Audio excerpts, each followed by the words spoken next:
Yes, Randy Crawford is one of my favorite artists of all times. Hey, check out, Mhm. ladies and gentlemen. Anyway, hey, this is the Boomerang Radio Show right here on the Buzz Studio W Buzz, your global radio network. Hey, welcome to the set. Oh, I see the original crew here, original cast. I'm not sure whether Mike uh, informed me that he has something, another engagement or not. Oh And no. yeah, well, he could have. I do know that Aaron shared with me earlier this week that Dr. Sims, she has some challenges in her family, and so Mhm. my prayers with her, my heart and prayers, and I hope you guys do the same. Okay, Well, I did talk to Mike, and he's going to a Trump rally. So that makes sense. Stop. Did he have his red mega head on? I don't know about Stop that. it. Oh yeah, well, see, this is what Uh, happens when you are absent from this show. Hey, look, it's left to us to assume. That's I right. mean, you always there. Oh, it might just sent the text. He just sent a text. Oh my goodness. Oh, he and said was he'd be it here me? shortly. So apparently, uh, he didn't go. Trump skipped one over the weekend because it was raining. He doesn't want to get his hairdo undone. I mean, undid. Yeah. Yeah. Mike said he heard that. That was Reverend Demery. I didn't say nothing. Oh boy, I'm loving this already. This this is going to be a good one. Hey, ladies and gentlemen, the Boomerang Radio Show. We talk about a lot of the things. Have a lot of fun too, but we get into serious topics that affect our everyday lives. Whatever community you're in, everybody's going through something. All right. Oh, today, I two things. I was listening to the pastor from the New Hope Missionary Baptist Church today, a sermon, and he and I we do something unusual after the preaching. I have a Q&A session with the pastor. Now how many pastors are willing to go on the hot seat after their sermon, right? So it's very unusual. So is this whole entire network. Okay, we are different. So anyway, Right. we were talking about uh, the separation between church and state, Hmm. and how has politics just well, it's always been in the church one way or another. Now, some churches, like Dr. Demery, he does not allow politicians to come there and give their spiel. He doesn't Praise allow that in his church. Okay, praise and so he adheres to that premise of separation between church and state. But do you have some churches that you think that they are holding campaigns They in are. their churches? Yep, exactly right. Especially the evangelicals, and it's unbelievable. I was asking the pastor. I said, "Question. You know, I've noticed an increase in his church, and I noticed that after COVID, a lot of churches, let's say in all fairness, a lot of churches suffered as far as attendance was concerned. But Mhm. and then uh, slowly and surely, they have come back Mhm. in a lot of cases. Okay, and he was saying, yes, over the last several weeks, it's not months, the church has been almost full, Well, or that's almost surprising. to its capacity. So I'm Mhm. asking, and I want to find out, well, what are you doing differently? You know, and he was saying that a lot of people, what he does there, okay, is that he tried to give I'm paraphrasing, give the congregation something to take with them, instead of getting up there uh, and saying and being recognized himself, or like he was saying, there are a lot of people come to church just for recognition, not Mhm. necessarily to serve. Okay. Right. And you find that there's been a decline even before COVID. There was a decline in most churches in attendance because, in my opinion, people felt that they really weren't getting anything out Mm. of going to church services. And you Mm. look at all the shenanigans going on. You guys heard about this stuff between T.D. Jakes and P. Diddy and a lot of these Yeah. various pastors. I don't know. I wasn't there. I don't know how true any of that stuff is. But you would find, Dr. Demery, just like you said, you wouldn't be caught dead coming out of the boom boom room. So I think it'd be fair to say that you wouldn't, if you got an invite with a private, and if he flew a private jet, in your neighborhood picks you up, you wouldn't get on that plane to go to one of his parties. Because not only whether you've done something wrong, it is also the look, The appearance of the appearance, impropriety. the appearance of impropriety. And it Mhm. seems like to me, Dr. Demery, some of these preachers out here today, they don't care about the appearance. You know, Mhm. I Right. don't get it. Is it that they really aren't believers and they know this and what they're doing is a scam, or is it they say, "Hey, the Lord will forgive me"? It just boggles my mind. Dr. Dimmer, I want you to take, please. Well, I think you have to take a stance on everything. And one of the interesting things about being pastor of a church, it's not, I believe, a job of popularity. It's a Mhm. job of being in the spirit of prophecy. And I Mhm. think if you do that, it changes perspective on how you do things. Because when church becomes entertainment, you lose the spirit of what it's about. Some churches are centered around the music. The music is the main, and so people will come to the church to hear the choir sing. Some people will come to the church to hear the word. And William can tell you, and others who know me. I mean, I'm going to preach the word. I'm going to be insistent in season and out of season, whether it's popular or whether it's Amen. not. Because to me, it's about the logos. It's about the word of God and the spirit of God. And when you're true to that, you're not going to be popular. You're not going to be one of those pastors who's, got the best show in town, because Mhm. you're challenging people to move from one place to another. And why? That's what Jesus did. That's why he talked in parables. He said, "This, the kingdom of heaven is like, the kingdom of heaven is like, the kingdom of heaven is like." And so, that was one of the things that I always challenge people. Like today, we preached on John chapter 10, verses 11 through 18, which talks about Jesus being the good shepherd. And I was telling them, yeah, it's not so much about what Jesus said, about what he did and how he acted and how he enacted us to act. So, who's the shepherd? We are the shepherds, because the Greek word for shepherd is poimon. And poimon means what? It means pastor. And all of the pastoral epistles in First Corinthians and in Ephesians, when the term pastor was talked about, it's referring to shepherd. And one of the interesting things is just a real quick understanding of what pastor means. In Greek, in English, we don't have to worry about gender. But in Greek, like some other languages, like the Romance languages, Italian, French, Spanish, and Portuguese, they're gender based languages. Mm-hmm. And so the word um, poimon is neuter, means it doesn't have gender. So a woman can be a pastor, a man can be a pastor, and we know that God is no respecter of persons. He doesn't give men any more gifts than he gives women. And I Mm-hmm. know that's not necessarily popular because, some of the old people, some of the old guard, William, you and me grew up in New Hope when they had a pastor that was there, wouldn't even allow women to walk up in the pulpit. I Amen. loved him. He was my mentor in a lot of ways. But, Dr. Foster was wrong Mm. about he wouldn't even let women up in the pulpit, let Amen. alone preach. Amen. So, Growing up in the South, that's regular. that's right. And so when you are, I think, challenging people to move from one point to the next, you're not going to be popular. You're not going to be the best show in town. You may have a really good choir, but I think one of the things pastors are called to do, and that is preach the word and to challenge people to grow and to move to another state. And when you do that, when you compromise yourself through politics, through popularity, through being the best show in town, you're going to compromise yourself. Right. So Mm. that's my take on it, William. And and well taken. I recall going to many services and leaving out of it, and I used to sing in practically every choir that was there except for the children's choir, right? And you would have sang there if they let you. Had asked me, I would have been there.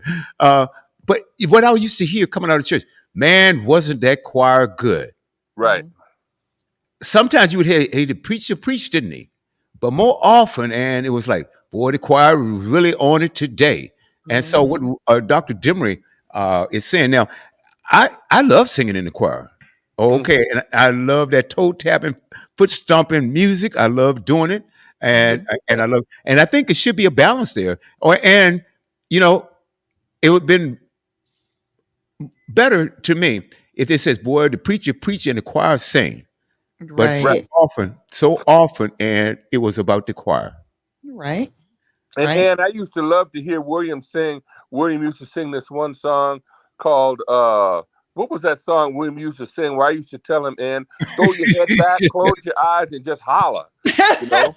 So Amen. I mean I love a good choir. I used to love to see and Mm-hmm. watch the usher board, cut that corner. We are ushers in the army. I All used to right. love to watch him cut that corner and make that turn. Right. Right. Woo, Right. I love that. But all of that is for naught if you're not preaching the word and effectively changing people's lives, breaking the Amen. yokes, Yeah. Amen. casting out demons. If you're not doing that, then you might as well, go into being a talk show host or something, because you're Right. not preaching.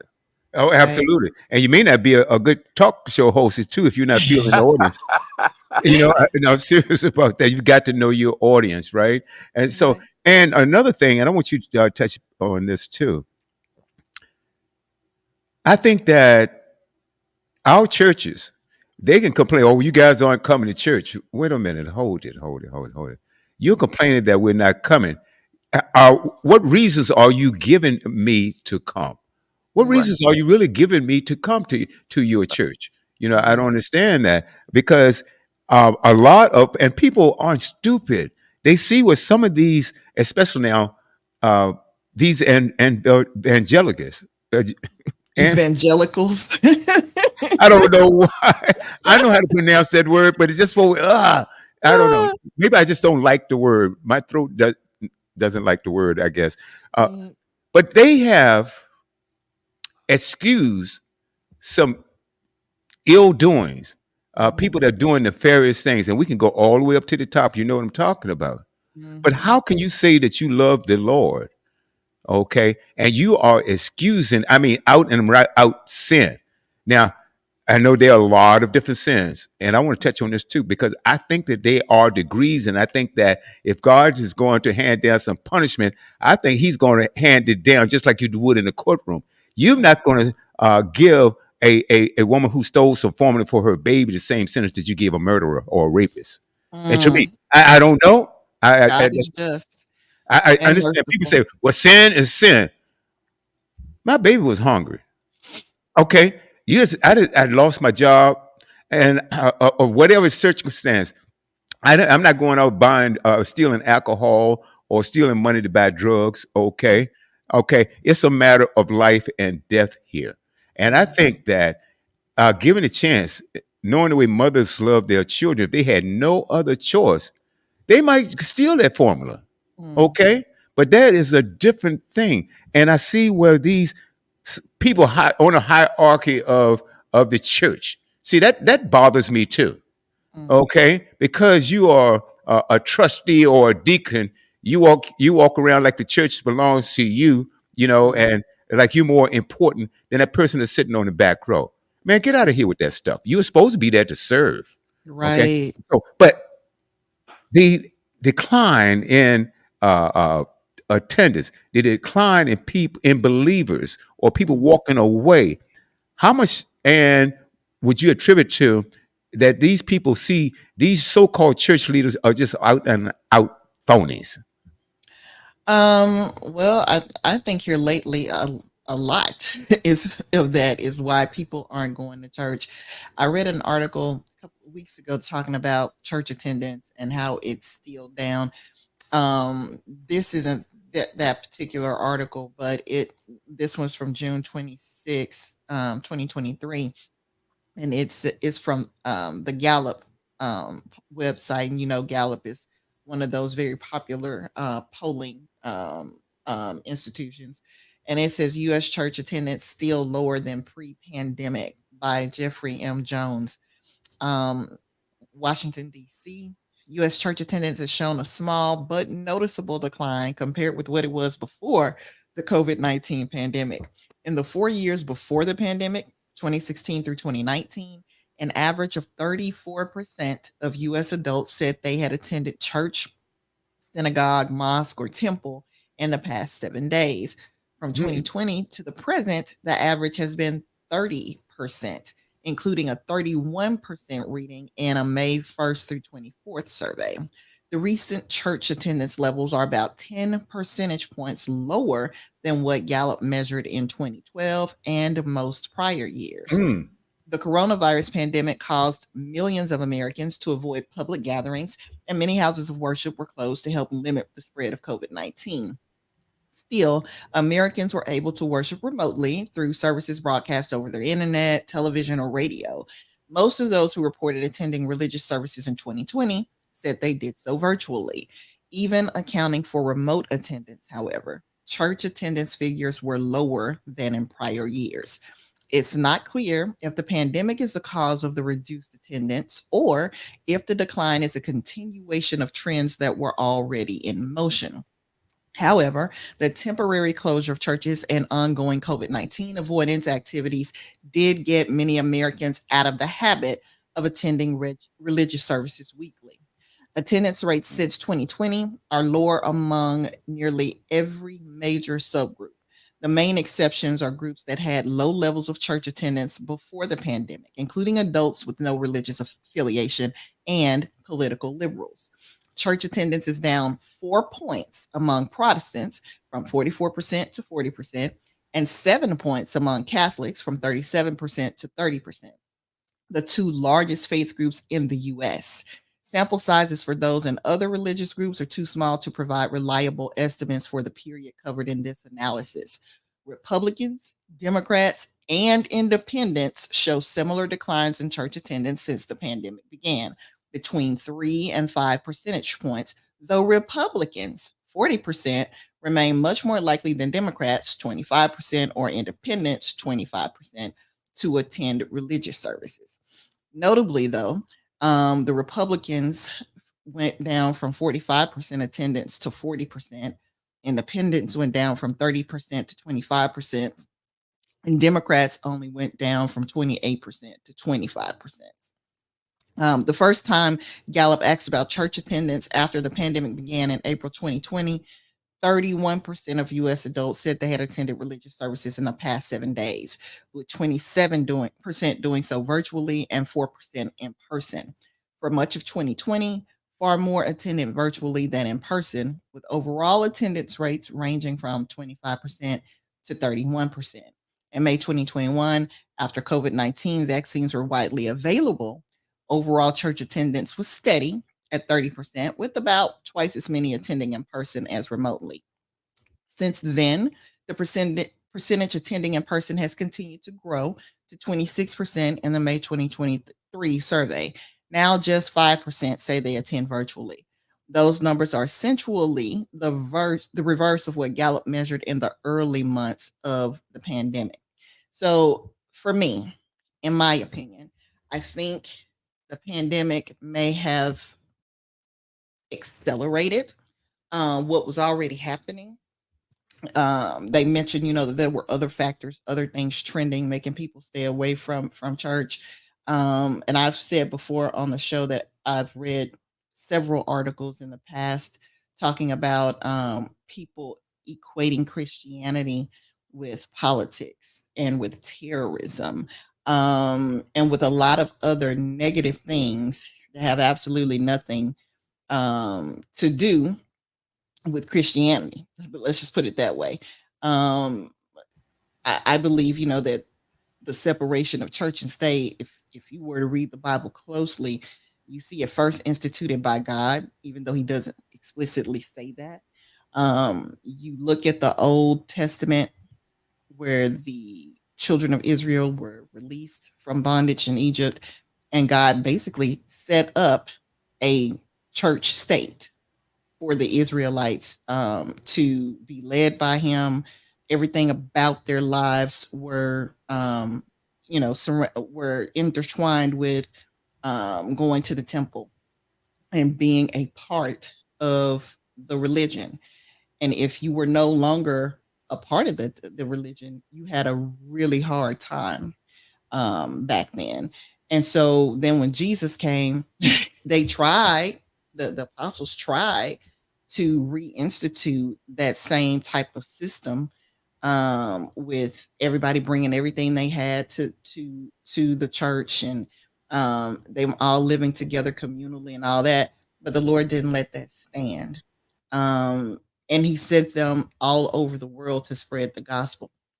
I believe the Lord basically was showing us in his word. If you look at all of the people in the Old Testament who were a part of this church state, that were corrupt, that the prophets who lied, the kings who didn't have the Israelites' best interest in heart, and so many other things that happen to let you know that you can have people who are supposed to be your religious leaders, but they were, as the Bible put it, heaping a lot of rules on the people of the church that they themselves weren't following.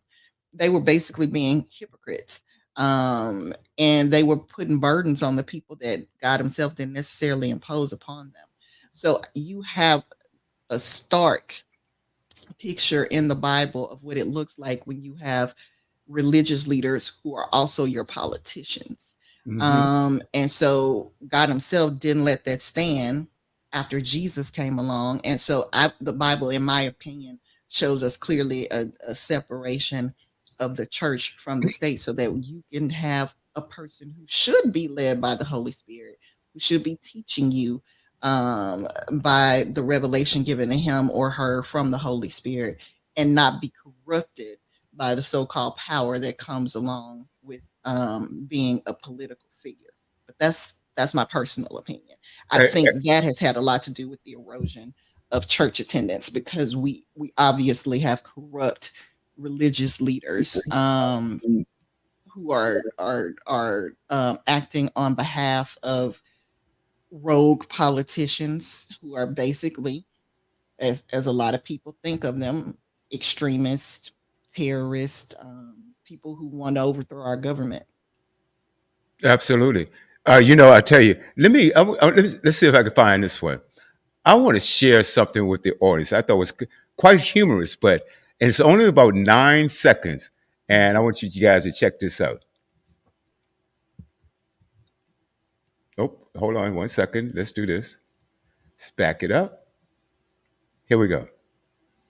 I don't think he went to school nowhere. If he went to school, he didn't learn nothing. Okay. I agree, sweetie. I wholeheartedly agree. Do now. Oh, I I tell you agree. what, Dr. Dimmer, you get one guess who that little kid was talking about. Got to see it. We saw the picture. Obvious when they have his picture on there. Dude. If his picture weren't there, I would know who he's talking about. And would there be any doubt? If you had, I should have told you, Dr. Dimmer, close your eyes. So, okay, and take a wild guess. Take a wild guess. He But said I he didn't thought that learn was a the thing. funniest, funny but true. The reason why I did that because we're talking about separation between church and state, and I think we touched on this a few weeks ago, Mhm. and that is his one of his latest scams. Okay, besides these fake gold tennis shoes Mm. and cologne, let's see what else he's selling. Oh, the Trump Bible.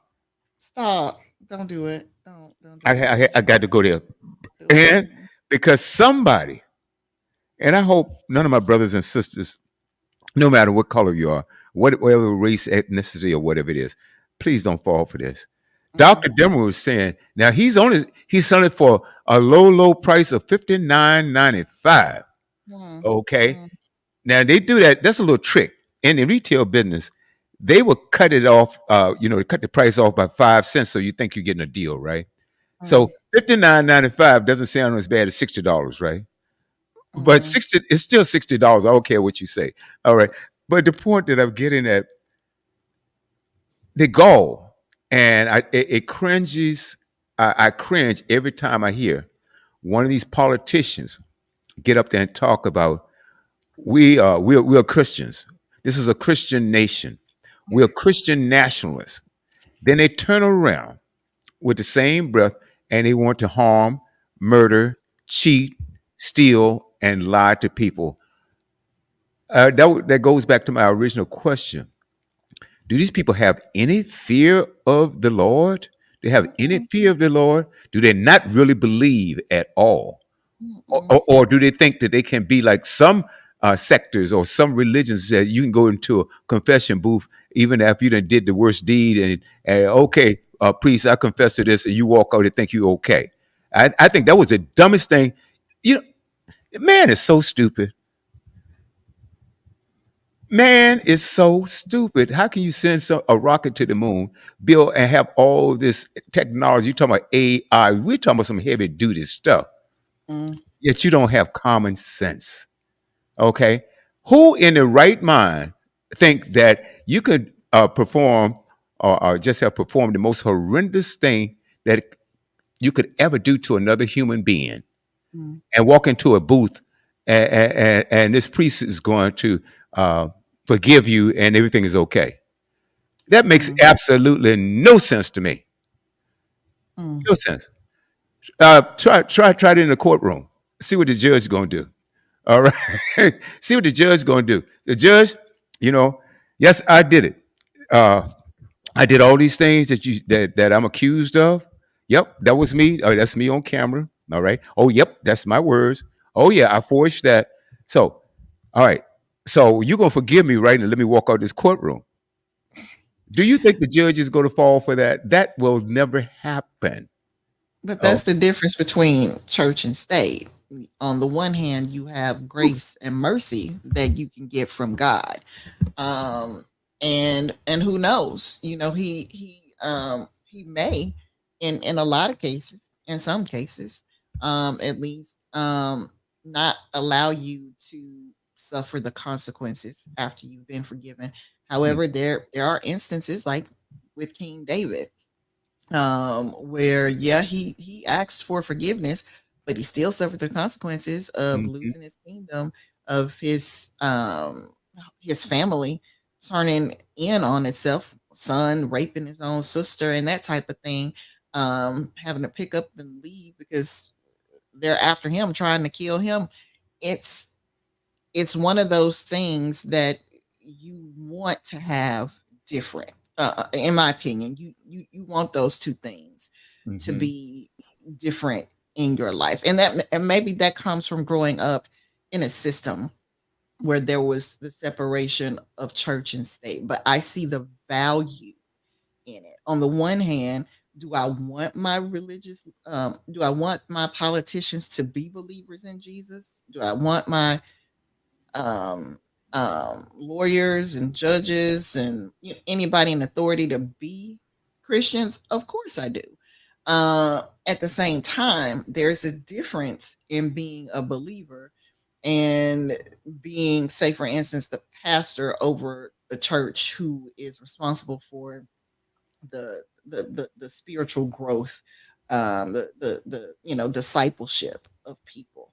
I have to apply the law of the land, and if as it pertains to what I the area where I work, where mercy can be given, um, of course, I can understand applying mercy, but usually you're gonna have to apply the law the way that it is. Now, that doesn't mean that applying the letter of the law, um, is the way that you go every time. The spirit of the law is justice, in my opinion. mhm, So, like you said, the woman who maybe stole some formula for her baby because she didn't have anything else that she knew to do at the time. Okay, yeah, that may be one of those times where yeah, you're guilty, but get probation. You know what I'm saying? Right. Instead of, we're going to put you in prison and put your child in the system and all that kind of stuff that goes along with it, turning a bad situation into something monumentally worse. But that doesn't necessarily mean that the person who murdered somebody in cold blood will get that same type of treatment. Right. You took a life, and so yeah, you have to spend your life in prison now. And you want to be able to have a just system in place, and you also want to be able to go someplace where you can worship your God in spirit and in truth. I just think it works better when those two things are separate, but that's just me. Right. Hey, welcome to the set. Our other Hey, Mike. panelists, Mad Mike. How are you, Mike? Howdy, Mad all. because y'all were talking about him. Oh, you had like he's going to forget. Mike doesn't forget anything. He doesn't forget anything. Okay. Sorry for my late appearance, y'all. I've been listening in, I promise. Hey, no problem at all. But Mike, what we're talking about, and you can jump in anyway, and then you can get Dr. Dimmer for saying that you went to a Trump rally, even though.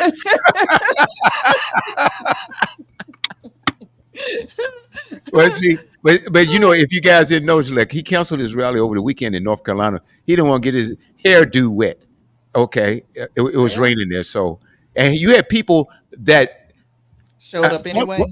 uh, yeah, they were there waiting. One lady drove Wow. 13 hours. Wow. Yeah, okay. Yeah, more power to you, sister. All right. I know, But right? it was like you were gonna get something out of it anyway. You got as much as you're gonna get anyway. But that's a whole nother story for another day. Right now, Mike, we're talking about, you to often bring up this thing, uh, which I really understand. Good versus evil. It's real simple. Okay, real simple. And Mike, what bothers me, because you have a lot of people out here that they are trying. They says, okay, uh, you have different sects. Some people say, I believe in God. I know there's a God. You have some people out here just trying to find a way and wondering, is there a God? Okay, and you have some people that's on the fence, or you have some people that don't believe at all. And I think that some of these so-called church leaders are doing themselves a major, major disservice when they get up in the pulpit or on podium or anywhere, and they'll preach one thing and then turn around and do another thing right in front of your face, where they excuse bad behavior when it's right there. Mhm. It is an obvious, obvious sin, and so that really burns me. It's offensive, and I believe that God has to be offended by that if you are using His name in vain. And my mom, growing up, a lot of us, we would say something. That's blasphemy. Don't you ever use the Lord's name in vain. Okay. Right. Not that we curse, we would use something that had to relate or refer to God or something like that. But it Mhm. was not used properly. And shucks, you could get a whipping behind something like Yes, that. sir. Yes, sir. It didn't happen. So it's really offensive to me, Mike, you know whatever your level of belief is, for someone to mislead you like that, to say the Lord says, and they can even quote scripture, Mm. and then they turn right around and do the opposite. Your take, Mike. Well, there's a lot of hypocrisy going on in this world. Just That's my point. look at politics for a second. And again, I apologize for being late. I'm probably not the best person to talk on religion, but Mhm. because Trump and I just left the boom boom room. So, Don't don't do it. Don't do sorry, Judge Ann. No, I come on. had I had to. I, I love it. I know. I love Don't do it. it. Yeah, do it. But I'm with all of you on this. Absolutely, 100%. I don't like the hypocrisy of what's going on. If you're going to do something and you say you're going to do something, then you need to follow through to the best of your ability, unless there's some major obstacle in your way that's preventing you from taking care of business. Mhm. And Right. I'm and Dr. Demery, please don't be upset with me, but I'm one of those people that believes that I don't need to go to church every Sunday to have God in my life. God is in my life, not one day a week. God's in my life 7 days a week, 24/7. Hours, 7 days a week. And Hey. I think if you have that mindset, I think that's a healthy and productive mindset to have. And I very much enjoyed visiting with Dr. Demery on Easter. Had a blast with you, sir. And you will see me again. I promise I'll be out to your church again. Just because I like the environment. Everybody, he did something that in a lot of, I might have said this before on the Boomerang, but in a lot of churches they'll have you stand and turn to the person to the left or right of you or behind you or in front of you and say hi and shake their hand or give them a hug or whatever. In Dr. Demery's church, everybody got on their feet and went across all the aisles. I think I hugged everybody in that church. Yep. I'm serious. And that was so welcoming and just so honoring for me. So, Dr. Demery, I appreciate you and what you do in your church so much. And I'll be back. I can so appreciate that. And what you're saying, Mike, you're exactly right. And it's so much, and that kind of takes me back to when all of us were growing up. You knew everybody on your block. You knew the people on the next block, the block behind them, and so forth and so on. And right now, you might know your next door neighbor. I mean, to the left or to the right. You might. Okay, but not necessarily so these days. I want to play something right now, and to let you guys know, we are equal opportunity as far as our criticism is concerned. I want you to check this out. This is Democratic Senator Menendez, and you will not believe what he did. Take a listen. Okay, let's see. Come on. Okay, here we are. Charges for the second time is now considering throwing his wife Nadine under the bus. That's what he's gonna do, maybe. Okay, this is according to newly released court filings. And the only reason why we have access to the court filings is because a group of journalists fought to make them public. But here's what we know. So Menendez may claim that she, his wife, hid information from him, leading him to believe that nothing unlawful was taking place, according to court papers unsealed on Tuesday. Now, if you're wondering, well, what exactly did he engage in? He is accused of essentially selling his influence in order to get bribes from foreign governments, including Egypt and Qatar. So, as the person who used to be the chair of the Senate Foreign Relations Committee, he had to step down from that position because of these new charges. You would think that he would understand that by doing these deals and taking money and gold bars from foreign entities, he's probably doing something wrong. I mean, I don't think I would need my partner to mislead me to engage in that activity, not knowing that it's wrong. It's wrong, you know it's wrong. Like, it's ridiculous to throw his wife under the bus. Yeah. And by the way, his wife is corrupt. She's facing charges herself. She's gonna be tried in a separate trial. But I just find it so, this is a perfect example, no honor among thieves. Yes, but there's might be a couple of legal reasons why they're doing this. But I do love the idea that Bob Menendez was like, I don't know where all those gold bars came from. And I just never even asked. I mean, there was gold bars all over the house. And I just figured, she was into gold. Listen, nothing suspicious about having gold bars in your home. I mean, everyone does it, don't they? Yeah, and I think the money was stuffed into his suits. So when he put on his suit, was he like, my wife stuffed it with money again? I guess that's how she likes to, decorate or something. It never occurred to him that it might be corruption. Pausing here to deliver some honest truth as we do in our news coverage as well. TYT is facing challenges, guys, as the entire industry is. You know who could make the difference? You. If you hit the join button below, it's gonna make all the difference and keep us in business. We appreciate you, thank you. So there's more. So the revelation that he might throw his wife under the bus was contained in 2 sentences in a legal brief filed by Mr. Menendez's lawyers, who had asked a judge to keep them secret because they detailed a trial strategy that, if made public, would surely garner significant media attention, correct? and bias the jury pool. That I don't know about. Now, according to the newly unsealed sentences, Menendez may testify at his trial, and if he does, he would disclose communications with his wife, Miss Menendez, that would tend to exonerate him, but may incriminate his wife. So here's the wording from the exact wording from the filing itself. While these explanations and the marital communications on which they rely will tend to exonerate Senator Menendez by demonstrating the absence of any proper intent on Senator Menendez's part, they may inculpate Nadine by demonstrating the ways in which she withheld information from Senator Menendez or otherwise led him to believe that nothing unlawful was taking place, the documents state.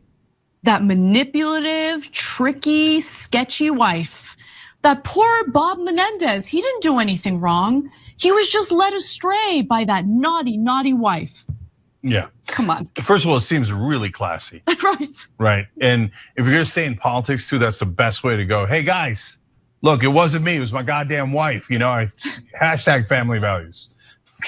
So now look, there's a couple of reasons why they might be doing this. Since they're in split trials, there's some chance that Menendez will say it was my wife, and then when her trial starts after his, if he gets acquitted, they then turn around and go, no, it was Bob. But remember, you can't try someone for the same crime twice, right? So then they could go, ha ha, messing with you, it doesn't matter that we're lying. Okay, try us on perjury, which is a much lower charge. And you're gonna be much more reluctant to try a senator on a low charge like perjury if they mix up their stories. And of course, they're not just gonna say, it was my wife, no, it was me. They're gonna use language that's gonna make it kind of fuzzy around the edges. So maybe they could avoid a perjury charge too. So I don't know that they're gonna do that for sure, but that is one reason they might be doing this. Another reason is that you have a privilege when you're married, like you do with a doctor or a lawyer, but those privileges are complicated. They're not blanket privileges, but in this case, it's possible that he could say, it was my wife. She uses spousal privilege not to testify. Oh. And then everybody thinks it was the wife. And then at her trial, they do the same exact trick. She says, it was my husband. He chooses spousal privilege not to testify. And then they both get off. Oh my God. Okay, and remember. I'm gonna stop it right there. I'm going to stop it right there. Okay. Wow. Guys, let's dissect this. And he's a Democrat. And like I said, if you're a slime ball, you're a slime ball. We don't care. Right. Okay, independent. That really doesn't matter. I remember a story going back, and this guy was also a Democrat. Was it Wiener Schnitzel? No, Paul Wiener. His wife worked for, I believe, Hillary Clinton. And this cat was doing all kind of things. And I'm not sure whether it was underage girls he was sending nude pictures to, or I'm not sure she was underage or not, but it was some slimy stuff that was going on. So Mike is right about some things. A lot of things he's not happy with. Some things. Yeah, absolutely. And Mike, I'm giving you a little credit, okay? Anyway, getting back, but no, nefarious things happen on both sides, okay? Now, am I going join the Republican Party? Absolutely not. Absolutely not. That's not going to happen because I keep score. And many times in politics, I've heard, even before we started this, even before I started this station, I'm saying, you know what? Doggone it. I got to pick one. I'm going to pick the lesser of two evils. Okay? I've got to go with the odds there because, and I'm going to bring up something later on another clip, not necessarily with this guy, but can you imagine? And he won't even resign. I don't understand, Mike, how these guys can walk around and even get in front of cameras day by day by day. They know what they have done, but they have no shame. That was a time growing up that most people had, and I'm just saying most people don't now. And maybe it's with social media and television and all sorts of media, it's more exposed now. Because guess what? Evil didn't just start happening, even in our lifetimes. Or we can go back and Dr. Dimmer, he can tell you even more about this. And you can also, it started thousands of years ago. Man has been evil, but I'm telling you, growing As long up, as man has been on this earth, it's been man's inhumanity to man. And it's, yeah, if you go back to the very beginning conception of the Bible and such, it shows it right there. It's very clear. it does, Mike. I do remember in my neighborhood, and I mentioned this. I think you probably heard it too. We knew everybody in the neighborhood, and they knew you. There was no internet. Okay, there was no Wi-Fi, no smartphones, anything like that. But I guarantee you, the word got back to the house before you did. My mom knew some things that I was doing, you know, and, and when I got home, I was shocked. Hey, so where were you? And I said, okay. When she asked me a question like that, she already know. My mom was probably one of the best lawyers. Never went to law school or anything like that. But but she didn't ask you a question she didn't know the answer to. Right, She right. knew. Okay. And you better not lie. I paid for it once. And I was 6 years old then. Oh my God, I'll never forget it. Uh, Learn, didn't you? it's child abuse. It was just child It abuse. was not child abuse. It- It's called parenting. It's called It's called parenting. correction. Right. you guys, look, you guys call it what you want, okay? All right. I have We're memories. live. I don't see any bruises. What were you doing, William? Nothing. Nothing. I can hear him now. I lied about Disfigured I on all your lied. limbs.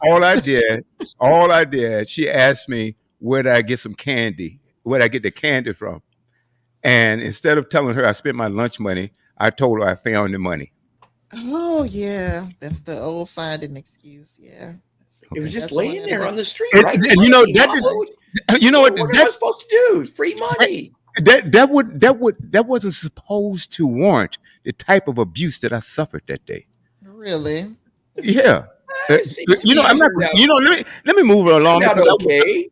I'm not gonna get any sympathy from this panel at all. So anyway, let's moving right along. Well, But Mike, getting back to it, I bet you knew your neighbors. You knew blocks away. You knew people. They knew you. And I think that the problem with man, part of the problem right now, we're always going to have some problems. But I think they were minimized because there weren't neighborhood watch establishments, but you were watched by the neighborhood, and they weren't afraid to tell your parents. nope. They were not afraid to do that. And today, you a lot of people may not even know their next door neighbors. I think that is a huge. I think that's an issue. What do you say, Mike? Well, I think I brought this up on the Boomerang previously, but doing investigations and stuff, I had to go and do knock and talks and talk to people in different neighborhoods all over the San Bernardino County for different reasons, trying to gain information and such. And I would knock on a door, and I tell the person to answer the door, you know, this is who I am, this is what I'm doing, this is why I'm here.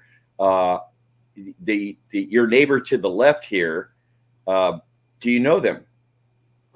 And they say, no. Well, how long have you lived here? Oh, 20 years. How long have they lived here? Oh, at least 15. You never see them, you never talk to them, you never converse with them, you never wave it. No, we don't talk. The garage door opens, they pull their car in the garage door shut, and we do. Well, how many kids do they have? I don't know if they even have kids. It was just so odd to me that they're living side by side for more than a decade, and they have no idea to the left or to the right of them, or even across the street, if they have kids, if they're black, if they're white, if they belong to a motorcycle gang, if they do this in their private life, or no, they had no idea, none whatsoever. And that just blows me away. I was a paper boy, so I threw papers for I think 4 blocks. 1, 2, 3, yeah, at least 4 blocks was my paper route. And everybody on that route knew me, knew my folks, Alan and Helen. And mom was in law. She was with Fraser, Dane, Burrell, and Doherty was the law firm that she spent 40 years with, bless her heart. and Dad owned 2 Union 76 gas stations. So they would all take their cars to see Big Al. They called my dad Big Al. He's about 5'8", but he was, a pretty large guy. Had arms like Popeye though. His forearms and he was built like Popeye. So they knew my dad because they'd taken their cars to get serviced at his place before we had other automotive. You went to the local gas station, and his places were always packed. And then again, Mom being part of one of the biggest law firms in Ventura County, she was well known. And the law firm, the partners in the law firm, Fraser, Dane, Burrell, and Doherty, they all referred to my mother as Mother Ward. That was her name in there. And they did not mess with Mother Ward at all. My mom was very kind, never swore, never raised her voice, was a kind and gentle lady in every sense of the word lady, and very, very educated. I wish I had my mother's education and her ability, but she could disembowel you with words and never raise her voice. So she would go in the offices, and she didn't mean to be mean about it, but she would throw whatever the attorney, whether they're a partner or a sub-partner, she'd throw it on the desk, and this is rubbish. My mother was very British. She was born and raised in Scotland. This is rubbish. You need to rewrite this. This is rubbish. It's not clear. This doesn't say this. My mother back in the day, she could have been an attorney easily. She had all the education, she had all the ability, but women were not allowed to be attorneys back then. They weren't allowed to be doctors back then. Women were always in a sub position, if I can use that term. They are always submissive to the man who ran everything. Well, I wish my mother would have followed through and became a full-on attorney. She was a paralegal, and she ran a staff of, I think there's about 35 ladies, that's secretarial pool that she ran. And she was very kind, like I said, very kind, but she didn't put up with any garbage either. And again, I'm going back to the neighborhood. Neighborhood all knew my folks. I couldn't get away with nothing, man.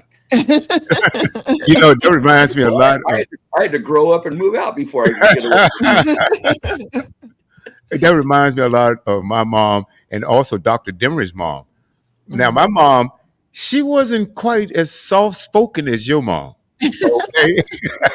Okay? Everything she had to say clearly. But yeah, you heard what she had to say. Okay. I told you, as she's with me, I told you not to do that ever again. Mike, nobody asked you to reenact that, okay? Nobody asked you to do that. But it was fun. And Dr. Demery's mom, I don't think she weighed 115 pounds. And she had, was she 5 feet tall, Mike, Dr. Demery? Maybe. Huh? Maybe. Maybe 5 feet.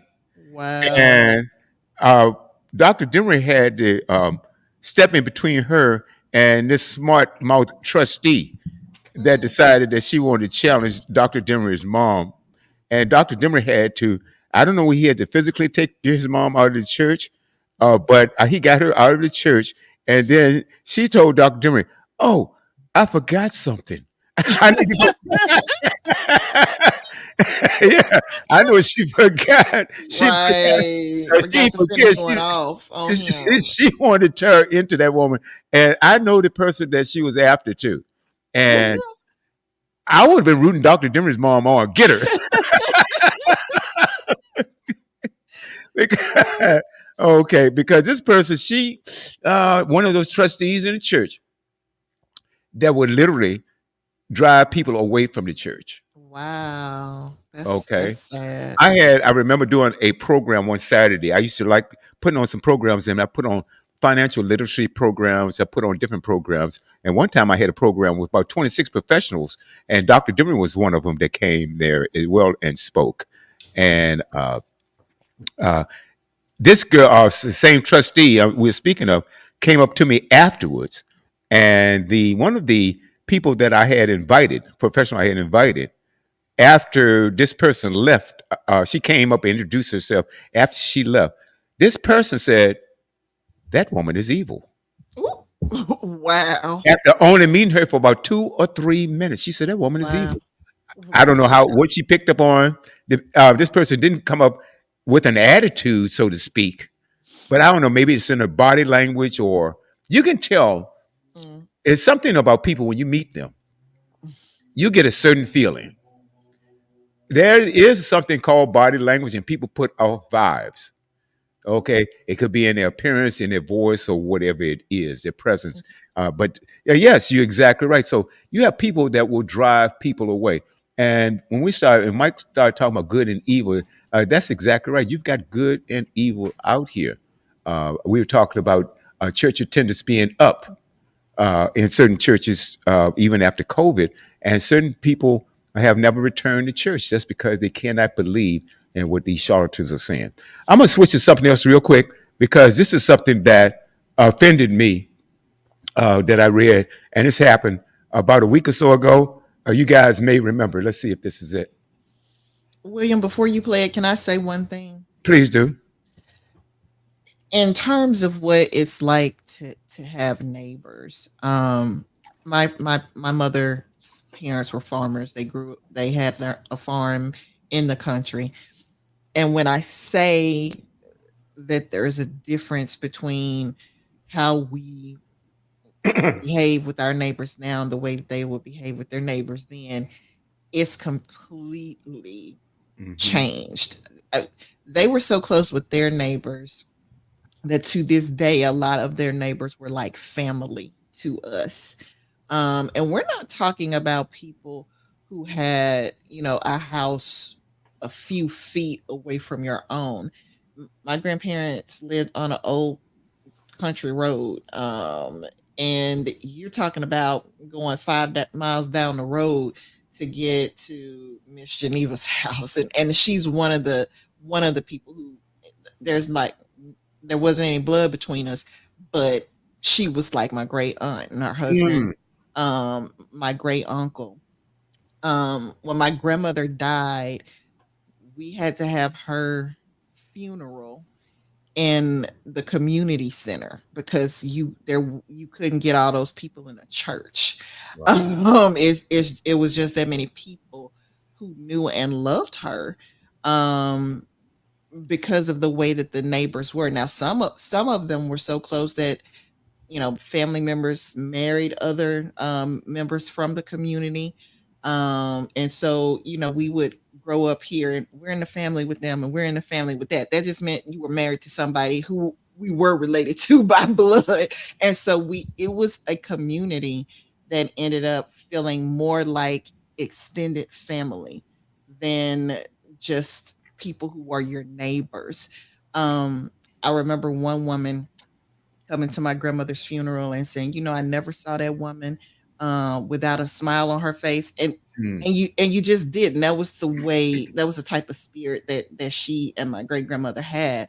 But one of the other stories that stuck with me is how, my grandparents would be at their house, and then there's a field separating them and another neighbor, but for some reason my grandparents couldn't sleep, and they look outside and see their neighbor's light on, and they're like, something is going on over there, that's why we can't sleep. And they would get up, get dressed, and go to the neighbor's house, find out what's wrong over there, and help them.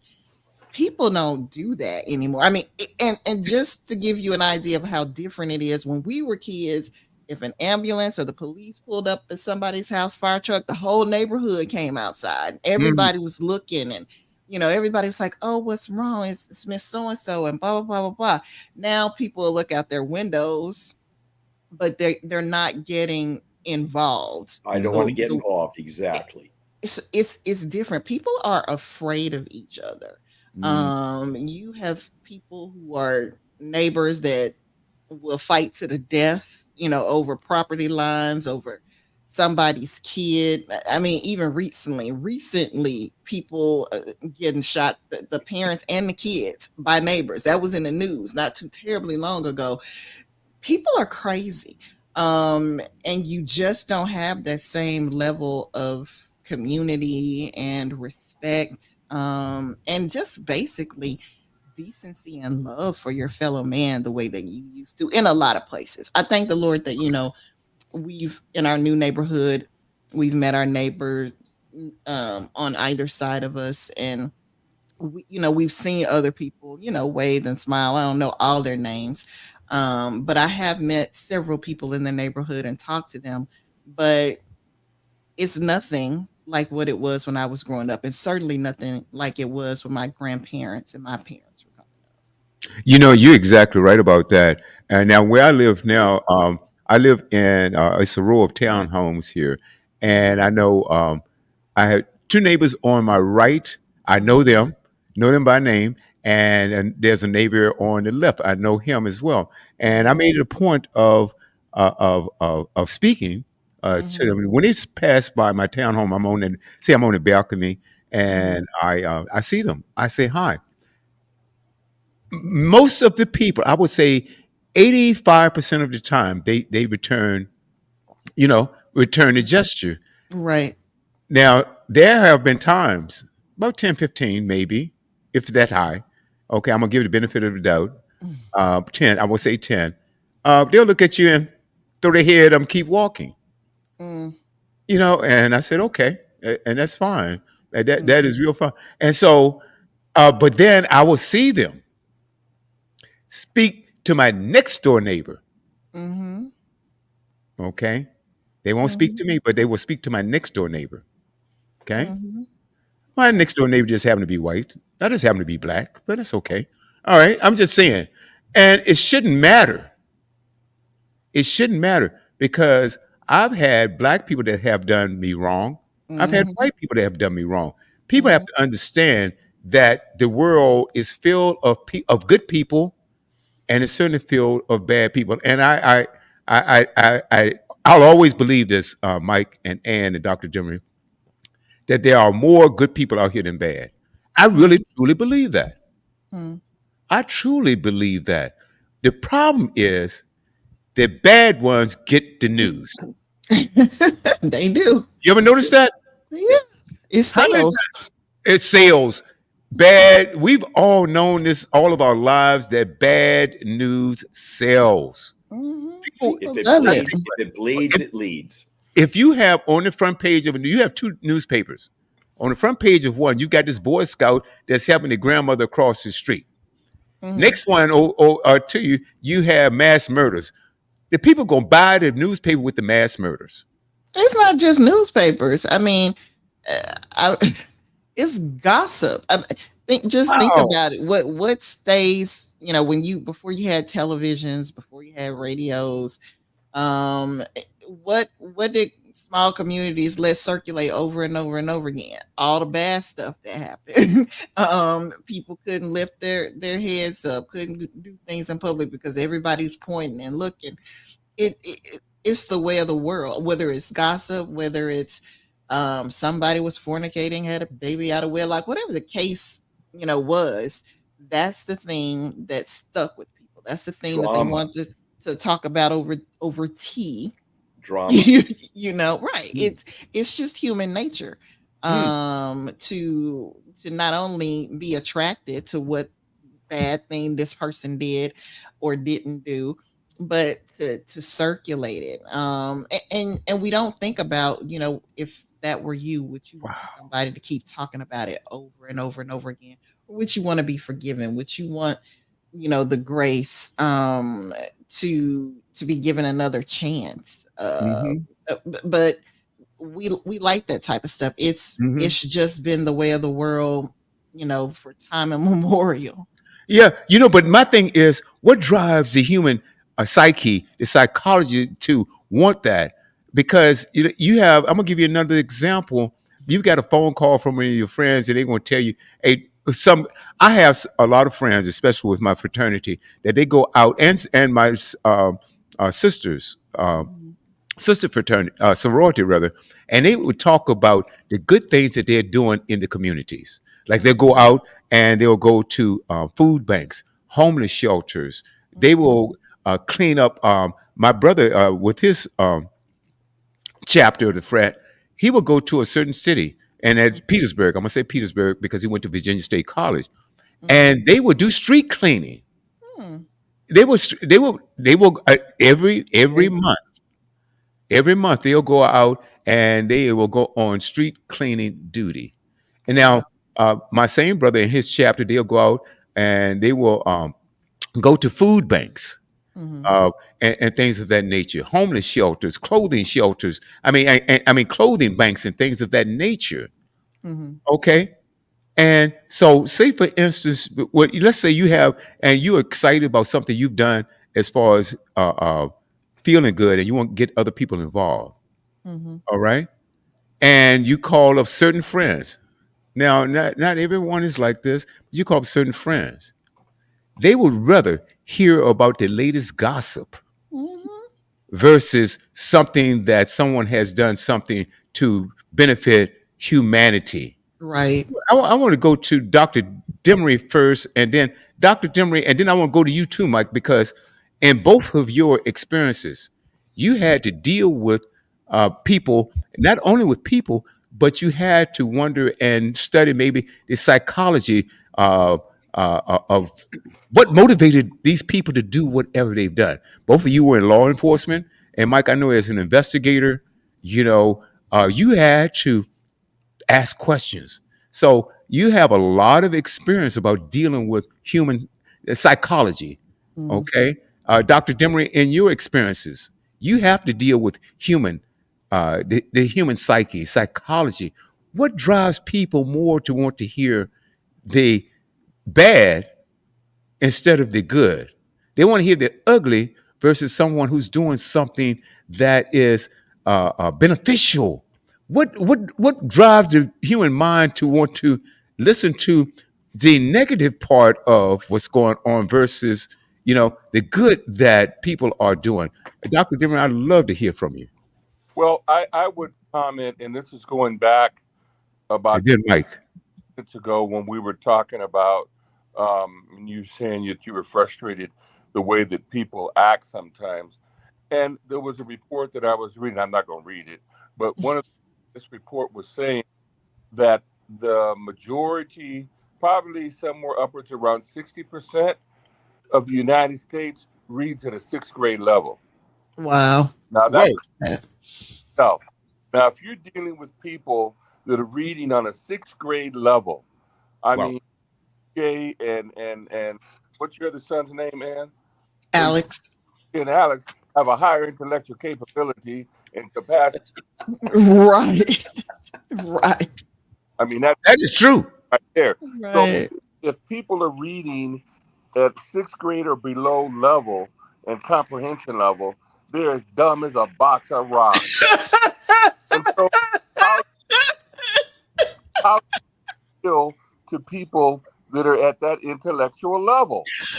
Right. Uh, and so they are easily manipulated. They are easily swayed. They are easily convinced to follow some nut, Right. some lunatic, and that's part of the problem right there. We have Right. that don't get out, and we're exception to the rule here on this show.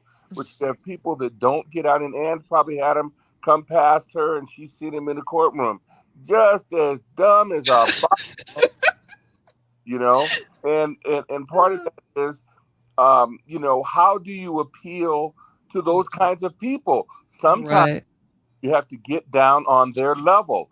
I mean, here's one quick example. We were talking about God and the existence of God. Here's one quick example, and this is kind of the level that I preach off of because I'm a inductive preacher, not a deductive preacher. Now, here's the thing.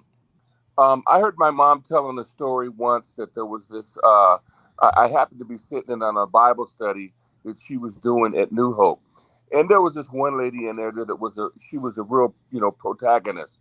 She said, "How do you know that there's a God? You can't prove to me that there's no God. I don't believe that there's no God." Whoa. My mom said, "You know how that there's a God, just like you know if your man is cheating on you or not." Right.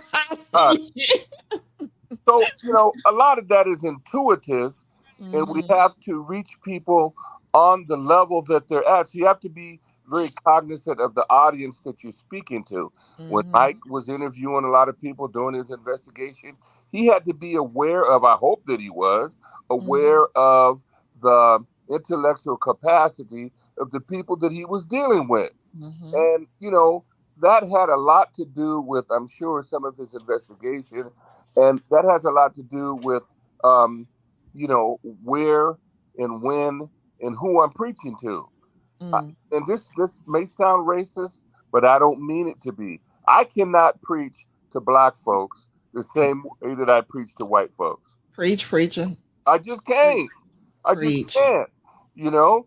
And so the thing is, you said, well, you should be able to preach to everybody the same way. No, it don't work like that. It don't work like that. So the point being is this: if you're dealing with someone that's on a sixth grade reading level and comprehension level, that says a whole lot to the audience that you're speaking to. Mm-hmm. Trump and Biden are both speaking to people are on a sixth grade reading level and comprehension level for the most part. So those people don't read. They don't sit down and discuss with other people. They don't sit down and have discussions like we do here on this show. They don't get a chance to talk to a lawyer like Ann or a former, retired investigator like Mike or a stockbroker like William, and vis-a-vis um, having discussions and not yelling and hollering and screaming at one another and Mm-hmm. calling each other names. There was a time in this country, you remember back when Tip O'Neill was Speaker of the House, he would Mm-hmm. go out and have golf or have lunch with his Republican counterpart.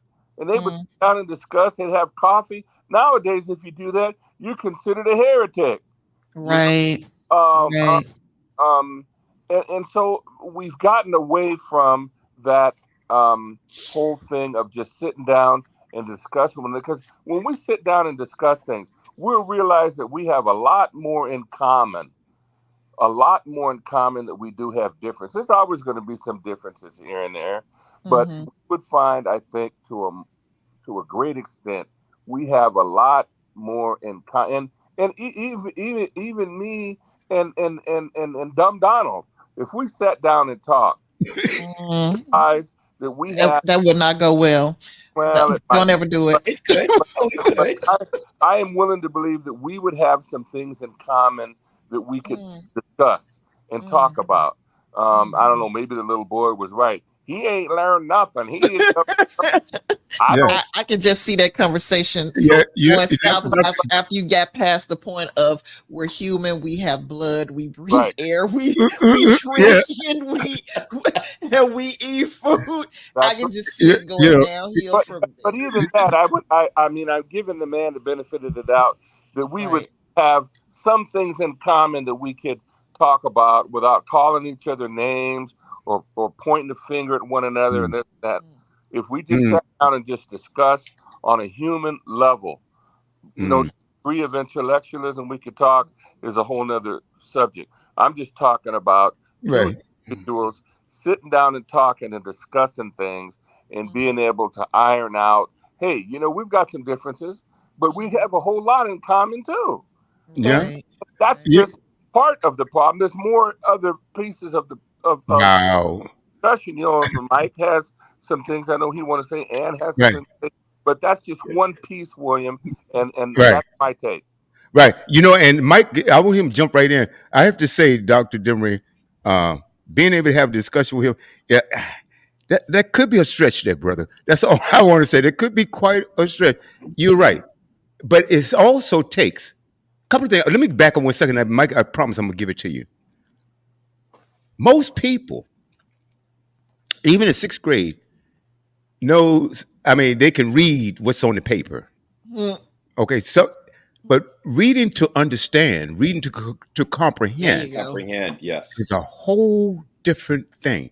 And it also, Dr. Demery, the only little pushback that I have here is that if we want to sit down and have a conversation, then we both need to be open to having that conversation. And if you are the type of person, even to the point of being maybe a narcissist, Mm. and if you refuse to hear my point of view and only your point of view count, then it's kind of hard for me to say that we have, I don't know what we have in common. It makes you a zealot. Yeah, if I'm willing to, because let's say, for instance, I am absolutely, I don't care if, let's say, I sit down with David Duke, okay? Mm. And if he were to be I honest, want to be a fly on the wall on that one. boy, I'm gonna tell you, we might have to call, we might have to call in security. Okay, but the point that if he's willing to be honest, Mm. okay, and he can ask me questions, and let me ask him, ask me, William, where do your beliefs come from? Mm. And what we try to do on this program right here, and that's why I started off with that slime ball Bob Menendez. I don't care if he is a Democrat. I really don't. If you're a slime ball, you're a slime ball. And we Evil's evil. evil people. I agree with that. Mm. But as racist as this cat is, okay, I would want to know, why do you feel that way? Okay, and why are you saying these things, and what do you have to back up what you're saying? And he can ask me the same question. And in order for us to have a productive, valuable conversation, I would have to be honest, and he's going to have to be honest. But if he's just refusing, or because you black, okay, well, you white. Well, that could be, but William, that could be an honest response. There are some people Yeah, and who it's don't fine. like people because Oh, of what they look like, you're exact. You have some people who don't like people because they're overweight, or because of their gender, or or because sexual they're height. orientation. You know what? These people got too much time on their hand. You think about it. I'm going to just look at you, Mike. I don't like that dude because he's white. How Yeah, stupid is that? but my hair looks good. Yeah, I can see you just had your hair did, didn't you? Stop it! You have got to stop. You have got to I stop. told you my secret. It takes me about 30 minutes to do my hair, and my secret.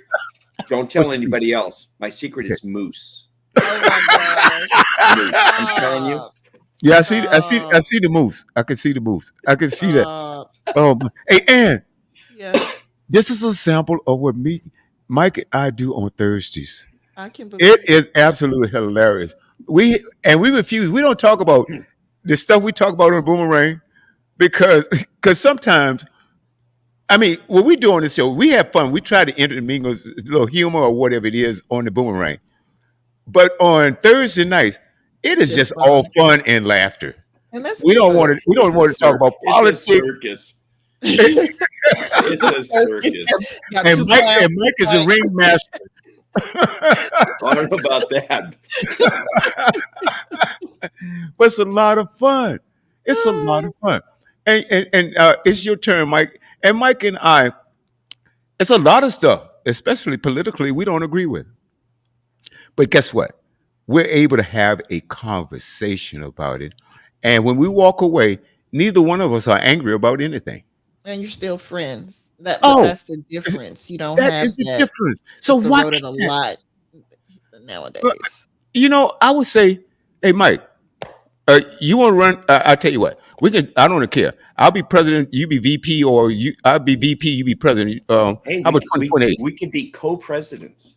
Hey, look here. I tell you what, Not in Mike, this country. Ebony I'll guarantee you. and ivory together. I'll Not guarantee. here. Mm-mm. I Oh, guarantee come you. on, it'd be good, Ann. And Yeah. yes, it will. And I tell you what. You don't think that Mike and I can do a better job than what's going on now? Hell I, yeah. I'm saying that you can't be co-presidents. Now there can be Oh, a president and a vice president, but co-presidents.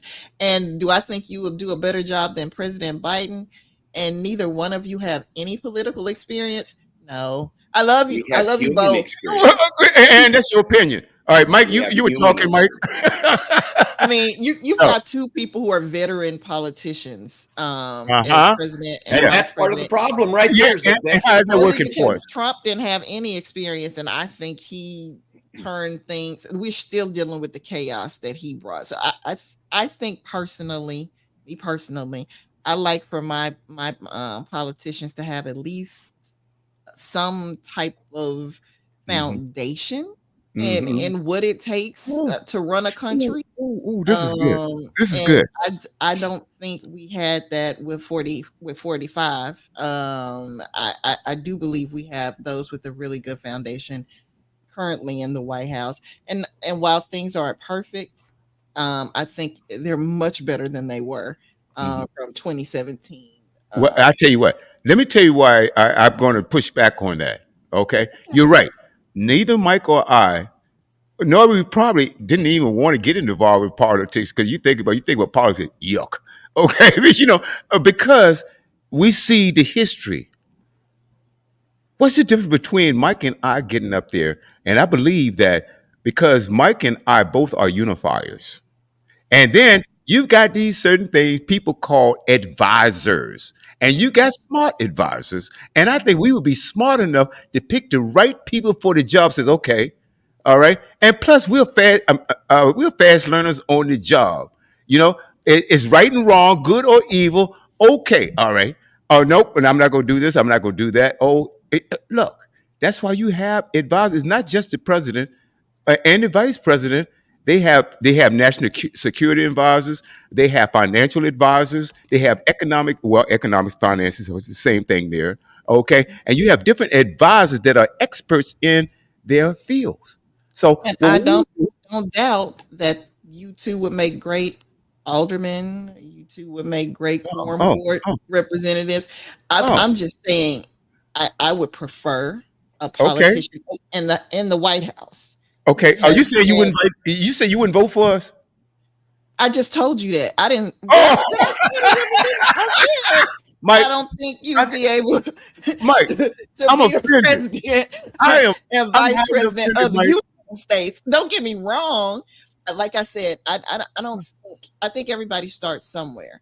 Yeah. So when you are running, for the city alderman seat, okay, I can City see Alderman. somebody not having any political history doing that. But I do not want somebody who has absolutely no political currency in their Oh, pocket at that's the all being problem. I don't president. agree. That's the problem. Political currency. I tell you what. All right, now my expertise over the last several decades here has been in Mhm. the financial industry. That makes me an expert there. Mike That's what has been Trump in. said. Well, guess what? How did that That's work what he out? said. That's That's what he it said. is. I got proof. Does Trump have? Does Trump? Hey, did Trump Man, ever get a Mike, stockbroker's license? Did he ever get a commodities Mike, that's a, that's, license? Did he ever get an insurance license? Did he ever get an annuity license? Okay, so No, now but he got a bunch of bank loans for his look here. for all of his businesses, a lot of which have Well, guess collapsed what? and he didn't I sue can't get the bank anybody. loans that he got. I didn't I'm get just all of that. saying. So no, and I'm so just saying. okay. Would you give? If Okay, I'm Let me going get to in here, hire William. you I'm gonna let to you be in, a Mike. Let me politician, get Yeah, in you Mike. here. need Hey, experience.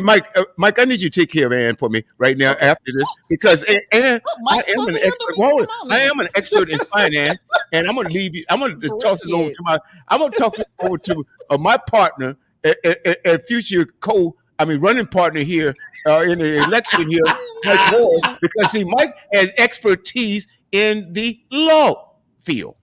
Okay, Uh-huh. Which actually Congratulations. doesn't matter so much here. I don't think I my think it expertise in does. law doesn't matter. Well, hang on. Let me get in here. Okay, So, all right.